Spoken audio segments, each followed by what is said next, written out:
안녕하세요. 매일 새로운 사연을 전하는 읽어주는 사연 라디오입니다. 구독과 좋아요, 많은 공유 부탁드립니다. 오늘의 사연 시작하겠습니다. 안녕하세요. 올해 32살 여자입니다. 결혼을 앞두고 있었는데, 이젠 정말 예비 신랑의 내로남불식 효도에 지쳐서 헛된 기대는 그만하려고요. 예비 신랑은 저보다 1살 연상이고 중견기업에 다니고 있는 회사원입니다. 저는 시간제 강사를 하면서 운동 가르치면서 돈을 벌고 있어요. 장소를 대여해서 일정의 수수료 형식으로 자리세를 내고 수업을 하는 형식으로 일을 하고 있어요. 제가 이 일을 오래 해오면서 수강생들에게 입소문도 많이 타고 꼭 제가 아니면 안 배우겠다고 하시는 분들도 많아서 제 자랑처럼 들릴 수도 있겠지만 강의료가 조금 비싼 편에 속합니다. 그래서 사실 그렇게 일을 매달려서 하지 않아도 한 달 제가 사는데 지장 없고 취미생활이나 여가생활 다 즐길 수 있을 만큼 벌고 있어요. 제가 마음먹고 일을 더 한다면 웬만한 대기업 다니는 사람들 못지않게 벌 수도 있습니다.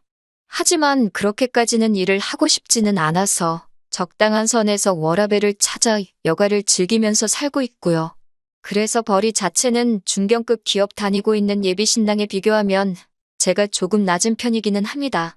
하지만 제 벌이는 제가 하기에 따라 더 많아지기도 하는 제 직업적인 특성이 있다 보니 벌이에 대해서는 제가 부족하다는 생각을 가져본 적은 한 번도 없어요. 예비 신랑도 결혼 이야기하면서 자기 월급이 그래도 평균 이상은 되다 보니 제 체력을 다 소비하면서까지 돈을 벌기보다는 어차피 집안일하고 살림은 누군가 해야 하니 제가 돈을 덜 버는 부분에 대해서 자기는 불만이 없고 이해한다고 했었습니다. 저는 어머니가 일찍 돌아가셨고 그래서 아버지와 제 남동생 이렇게 세 가족이서 살고 있어요. 남자친구는 저랑은 반대로 아버님께서 어렸을 적에 집을 나가시고는 연락이 두절되었다고 했고 홀어머니 밑에서 연년생인 여동생과 둘이 힘들게 자라왔다고 합니다. 다른 점이 있다면 저는 그래도 아버지께서 아직도 현역에 계시기도 하고 어머니가 먼저 떠나시기는 했지만 이후로도 쭉 외가와 연락을 하고 지내면서 사랑 듬뿍 받으며 자라왔어요.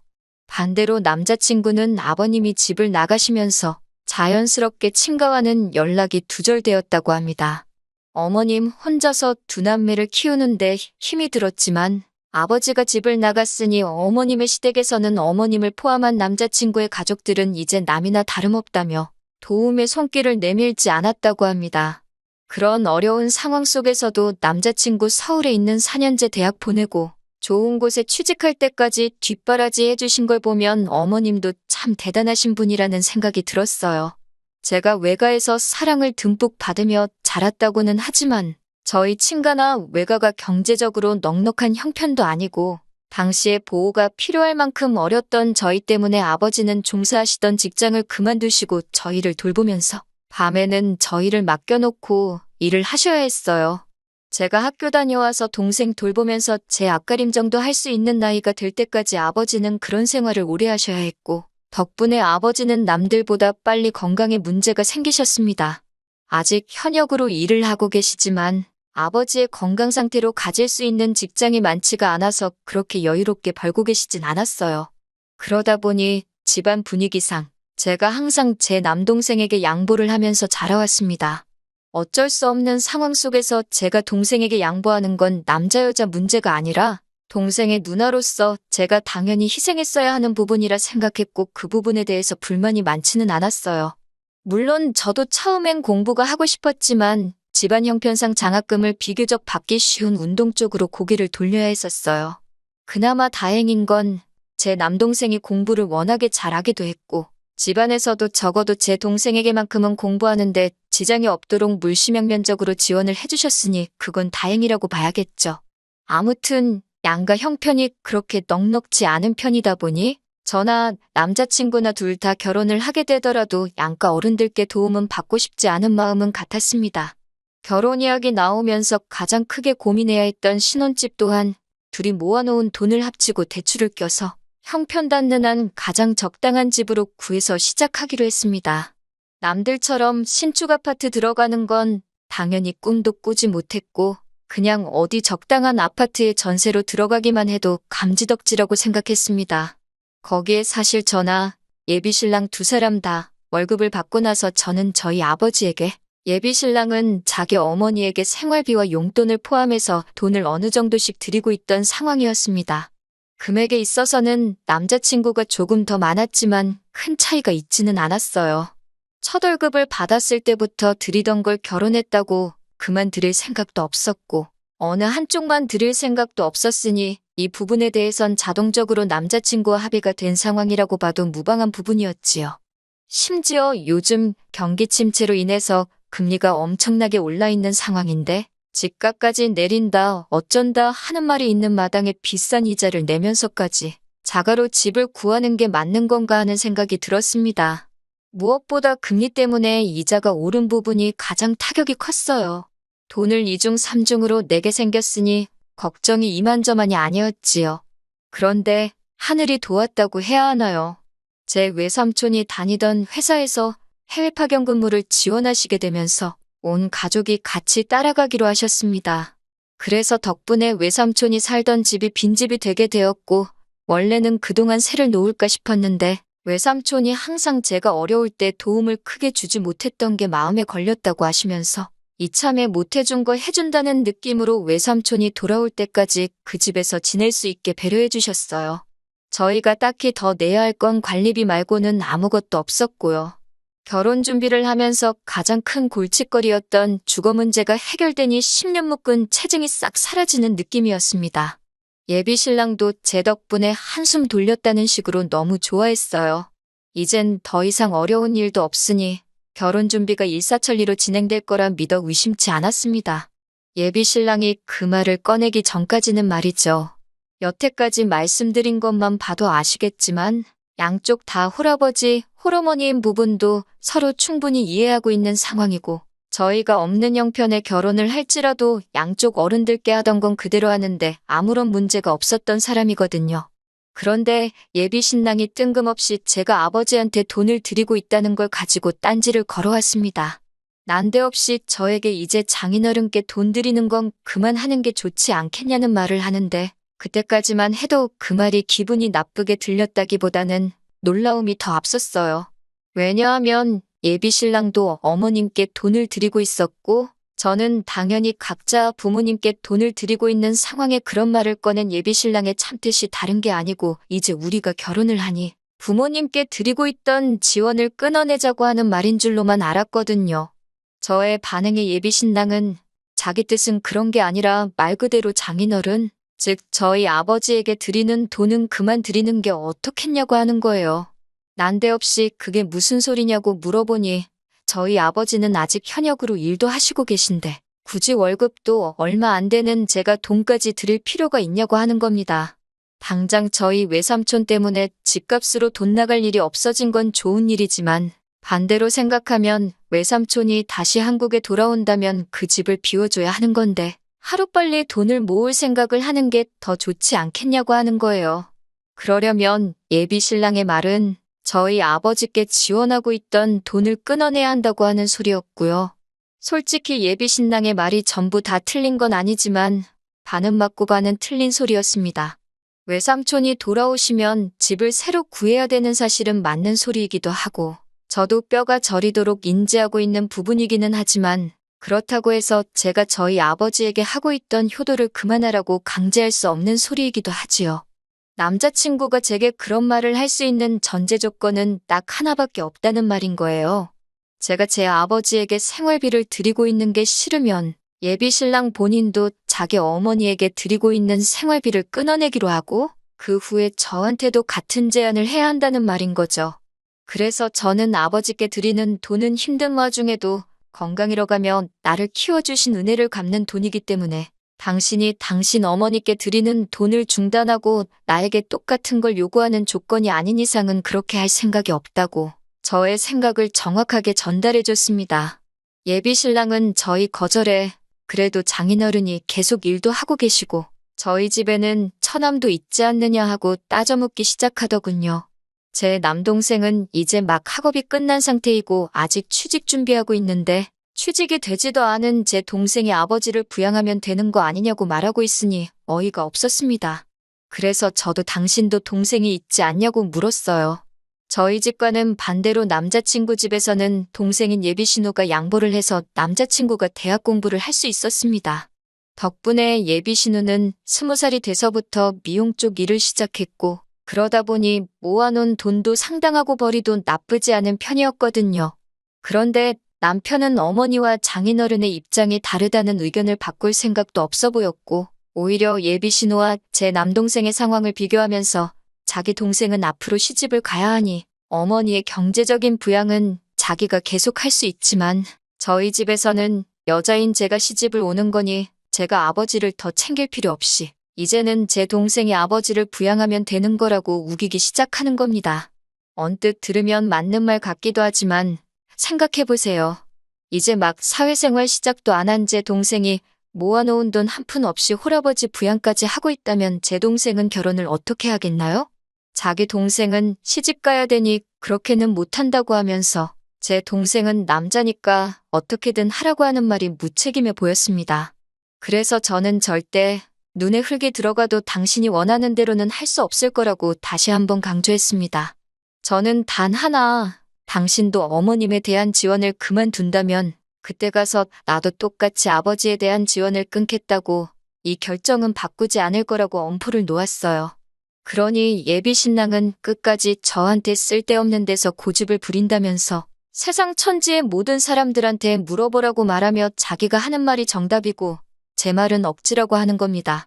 그래서 그날은 원래 데이트를 하기로 한 날인데도 불구하고 더는 기분이 나빠같이 있을 수가 없어서 집으로 그냥 돌아왔네요.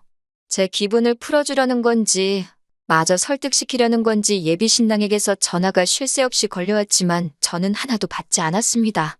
그렇게 전화기가 10번 정도 연속으로 울리고 나니 그 뒤로부터는 전화가 없더라고요. 그 다음 날도 그 다다음 날도 예비 신랑이 걸어온 전화는 전부 다 무시해버렸습니다. 제가 연락이 두절이 되니 오죽 답답했는지 어떻게 제 시간표를 알고 온 건지 마냥 죽치고 기다렸는지 모르겠는데 제가 일하는 체육관 앞에서 저를 기다리고 있더라고요. 적어도 1시간은 밖에서 기다렸을 텐데 기다린 성의를 봐서도 예비 신랑이 무슨 말이 저에게 그렇게 하고 싶어서 저러는지 드러나 보자 싶었습니다. 다만 저는 수업이 있어서 출근을 했던 거였기 때문에 예비 신랑한테 근처 카페에라도 가서 1시간을 더 기다리라고 말해야만 했어요. 수업이 끝나고 카페에 가니 예비 신랑이 저를 기다렸다는 듯이 자리에서 일어나 저를 부르고 있더라고요. 맞은편 자리에 앉았는데 예비 신랑은 제가 자리에 앉기도 전에 저랑 나누었던 대화를 가지고 자기도 충분히 많은 생각을 했다고 하면서 자기 이야기를 들어보라고 하며 계획이랍시고 주절주절 떠들기 시작하는데 자기 엄마는 용돈을 계속 줄 테니 너네 아버지한테 주던 돈은 그만 주라고 하는 말보다 더 어이없는 말을 꺼냈습니다. 예비 신랑이 해결책이라고 꺼낸 이야기는 아예 홀시어머니를 모시고 같이 살자고 하는 겁니다. 제가 테이블 안쪽에 정리되어 있던 의자를 빼느라고 잘못 들었나 싶어서 제가 들은 게 맞냐고 물어봤더니 예비 신랑은 다시 한번 강조하듯이 합가를 하자고 자기 어머니 모시고 셋이서 알콩달콩같이 살자는 겁니다. 제정신으로 하는 소리인가 싶었는데 진심이었어요. 합가를 하게 되면 모든 게 완벽하게 돌아간다는 겁니다. 말인즉슨 어머님이 우리와 같이 살게 되면서 집안일이나 살림을 어느 정도 도와주실 테니 그만큼 저희 집안일 부담이 줄어드는 것이고 집안일에 쏟아야 하는 시간이 줄어든 만큼 제가 수업 몇 개를 더 잡아서 일을 더 할 수 있다는 겁니다. 제가 일을 더 하면 달에 버는 돈이 지금보다 훨씬 늘어나기 마련이고 그러면 저는 그 늘어난 벌이로 아버지에게 경제적 지원을 해주면 되는 거 아니겠냐 하는 겁니다. 그리고 어머니가 제가 해야 할 집안일을 도와주는 거나 마찬가지니 제가 어머님에게 집안일 해주는 월급 마냥 제가 벌어온 돈으로 어머님께 돈을 더 드리면 되는 거 아니겠냐고요. 매번 말은 그럴싸하게 하는 것 같지만 내로남불 자기만 효도하려고 하는 개수작을 넘어서 이번에는 아예 저한테 대리효도를 강요하고 있는 모습에 어이가 없어서 말도 제대로 안 나오더라고요.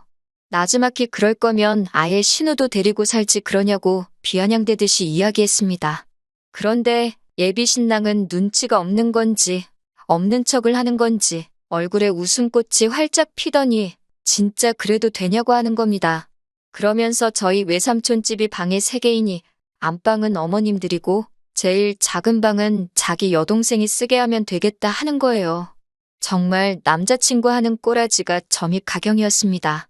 예비 신우는 집안일은 못 도와주지만 빨래나 설거지 같은 걸 시키겠다고 하면서 집안일을 그렇게 크게 도와주는 게 아니니 한 달에 한 20만 원만 용돈하라고 주면 되겠다고 하면서 아주 지 식구들 줄 돈을 제가 번 돈으로 털어먹으려는 계획을 얼굴색 하나 변하지 않고 세상에서 제일 착한 사람이냥 연기하면서 떠들고 있더라고요. 누가 보면 제가 악덕 며느리, 악덕새 언니라도 되는 것처럼 말입니다. 듣자 하니 얼토당토하는 터무니없는 말만 늘어놓길래 오죽하면 제가 속으로 혹시 저 중에 하나만 내가 오케이 하도록 저런 어이없는 말만 주르륵 늘어놓고 있는 건가 하는 생각이 들었어요. 어디 한번 갈 때까지 가보자는 말인가도 싶어서 저도 듣고만 있다가 한마디 건넸습니다. 지금 어머님을 모시고 신우까지 들여서 살자는 이야기하는 거면 어차피 방도 3개인 집에서 시작하게 되었는데 길게 이야기할 게 뭐 있냐고. 나도 똑같이 우리 아버지 모시고 동생 데리고 들어와서 살겠다고 했습니다. 사실 이때까지도 결혼을 뒤집어버리겠다 하는 생각보다 예비 신랑에게 자기가 하고 있는 말들이 얼마나 터무니없는 상황인가를 똑같은 방법을 써서 알려주고 싶었어요. 그런데 예비 신랑 반응이 더 어이가 없더군요. 곰곰이 생각하는 척을 하더니 그것도 좋은 방법이겠다 하는 겁니다. 장인어른이 어쨌든 많지는 않지만 돈을 벌고 계시니 그 돈으로 우리 가족들, 그러니까 예비 시모와 신우 생활비를 하면 딱 좋겠다고요. 그런데 또 한 번 곰곰이 생각하더니 그래도 천암까지 드리는 건 조금 무리가 있다면서 천암은 그냥 독립시키면 안 되나? 하면서 혼자 중얼거리는 거예요. 제 동생은 또 뭐 때문에 같이 못 살겠냐 하니 그래도 예비 신우랑 제 동생이 장성한 두 남녀인데 한 공간에 있다가 겹사돈이 될 수도 있는 거 아니냐고 합니다. 그러면서 자기 동생, 그러니까 예비 신우는 이제 자리도 잡히고 안정적으로 돈을 벌고 있는 상황인데 처남은 지금 직장도 없지 않냐고 하면서 자기 여동생을 넘보기에는 한참 멀었다고 하는 거예요. 예비 신우는 더 좋은 남자를 만날 자격이 있다나요? 그것도 어이가 없었습니다. 예비 신우 직업을 무시하는 게 아니고 손아랫 사람이라고 하지만 사실 예비 신랑하고 연년생이라 저랑 동갑이거든요. 저도 경력이 쌓이고 쌓여 지금 안정적인 수입원이 생겨 있는 것처럼 신우도 똑같이 20살부터 일을 시작했으니 현재 자리를 잡고 안정적인 상황이 돼 있는 건 당연한 일이라고 생각합니다. 그에 반해 제 동생은 이제 27돼서 공부를 마치고 취직 준비 시작한 지도 얼마 되지 않은 데다가 예비 신랑 다니는 정도의 회사에서는 제 동생 데리고 가고 싶다고 스카우트 제의가 먼저 오고 있는 상황인데 어디 제 동생을 지 여동생에 비할 게 안 된다느니 조건이 딸린다느니 그런 이야기를 하는 건지 웃기지도 않았습니다. 애초에 예비 신우라는 특이한 조건을 떠나서 저도 제 동생이 저랑 동갑내기 여자를 결혼할 상대라고 데리고 온다면 기분이 별로일 것 같거든요. 그런데 예비 신랑은 끝까지 자기는 관대하고 자기 가족들은 도와줘야 하고 처가와 시가 차별을 두지 않고 양가에 잘한다는 식으로 씨알도 먹히지도 않을 연기를 하면서 말도 안 되는 조건을 갖다 붙이고 있으니 어이가 없었습니다. 거기서 끝냈어도 충분히 정이 떨어졌을 텐데 예비 신랑이 덧붙인 한마디에 저는 이 결혼을 완전 쪽내야겠다 결심을 하고 말았어요. 처남이 자기 여동생을 꼬셔가서 겹사돈이 되면 어떡하냐는 말도 발칙해서 어이가 없었는데 곰곰이 생각해보더니 결국에는 우리 아버지도 같이 모시고 사는 건 넌센스가 아니냐고 하는 겁니다. 아무리 장인어른이라고 하실지라도 남자이고 혼자 된 지 오래되셨는데 혹시나 집에 아무도 없을 때 저희 아버지가 자기 어머니를 어떻게 할 수도 있지 않겠냐고 하면서 혼자 아주 아침 드라마에도 나오지 않을 말도 안 되는 이야기를 꺼내면서 결국에는 지 엄마랑 여동생만 같이 합가해서 사는 게 좋겠다고 하는 겁니다. 장인어른이 벌어오는 돈 몇 푼 때문에 자기 엄마를 위험한 상황에 놓이게 할 수 없다나요? 그 말 듣자마자 제가 마시고 있던 아이스커피 잔을 들어서 예비 신랑 얼굴에다가 있는 힘껏 끼얹어 버렸습니다. 그동안 함께 해온 것도 있고 애초에 결혼까지 생각했던 사이다 보니 웬만해선 적당히 서로 양보하고 타협해서 좋게 좋게 넘어가려고 했는데 이건 뭐 나는 내 가족 챙겨야 되지만 너는 너네 가족 챙기는 거 아까워서 못 보겠다고 하는 심보로 다 안 된다고 나서는데 양보하고 타협할 게 뭐가 있나 싶었어요. 예비 신랑은 얼굴에 커피를 뒤집어 쓰고 얼이 빠져서 자기가 홀랑 젖어 있는 꼴을 보고 얼어붙어 있었습니다. 주변 사람들도 시선이 저희 쪽으로 집중이 되기 시작했고, 거기서 저도 나쁘끄러워서 더 있을 수가 없어서 내가 오늘 마신 게 아이스커피라서 천만다행인 줄 알라고 뜨거운 커피였어도 얼굴에다 냅다 뿌렸을 거라고 말하고 자리를 나왔어요.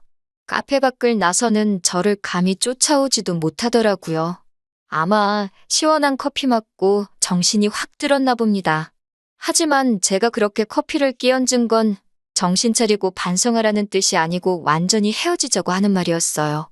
예상한 대로 남자친구는 몇 시간도 지나지 않아서 자기가 잘못 생각했다고 하면서 저보고 한 번만 기회를 더 달라고 하더라고요. 하지만 끝까지 어머님 모시고 사는 게 전제 조건이고 제가 결혼 후에도 아버지께 용돈을 드리는 걸 허락해준다 만다 하는 이야기를 하고 있었어요. 내가 번 돈 내가 쓰는데 그걸 왜 너한테 허락을 받아야 되는 거냐고 쏘아붙이고 그냥 나 말고 다른 사람 만나서 입맛에 맞게 허락을 해주든 말든 하라고 했습니다. 기어이 집 앞까지 찾아와서 제 다리를 붙잡고 빌었는데 자초지종을 들은 제 남동생하고 아버지가 밖까지 쫓아나와서 한 번만 더 집 근처나 제 근처에서 얼씬대면 말로는 안 끝날 거라고 강하게 나오니 예비 신랑은 잔뜩 겁을 먹고서는 정말 제 근처에 얼씬도 안 하더라고요. 그래서 덕분에 안전이별했습니다. 아버지는 제가 결혼을 눈앞에 두고 당신 용돈 드리는 것 때문에 제가 파혼하게 된 거 아니냐며 책임감을 느끼셨는데 전혀 그렇지 않다고 했어요. 제 발로 고생길 10번 했는데 극적으로 유턴하고 나와서 천만다행인 거라고. 제가 아버지한테 효도를 안 하고 있었다면 유턴할 기회조차 없었을 거라고 말씀드리니 아버지는 다행이라고 말하시면서도 끝까지 쓴웃음을 지으시는 게 마음 한구석에는 아직도 당신이 부족하셔서 제가 파혼하게 된 거라는 책임감을 느끼고 계시는 것 같습니다. 편의상 예비 신랑이라고 적기는 했지만 그 자식 솔직히 앞으로도 하는 일마다 다 안 풀렸으면 좋겠고 어디 새로운 사람을 만나더라도 자기 어머니랑 여동생 놓지 못해서 만나는 족족 안 좋게 끝나버리면 좋겠습니다. 한동안은 저도 지쳐서 혼자로 지내겠지만 제 가족들을 자기 가족 챙기듯 아껴주는 그런 사람이 나타나면 그게 똥차가 가고 벤츠가 나타난 게 아닌가 생각하고 긍정적으로 만나볼까도 생각 중입니다. 긴 이야기 들어주셔서 감사합니다. 오늘의 사연은 여기까지입니다. 구독과 좋아요, 알람 설정해주시면 앞으로 더 좋은 사연으로 찾아오겠습니다. 감사합니다.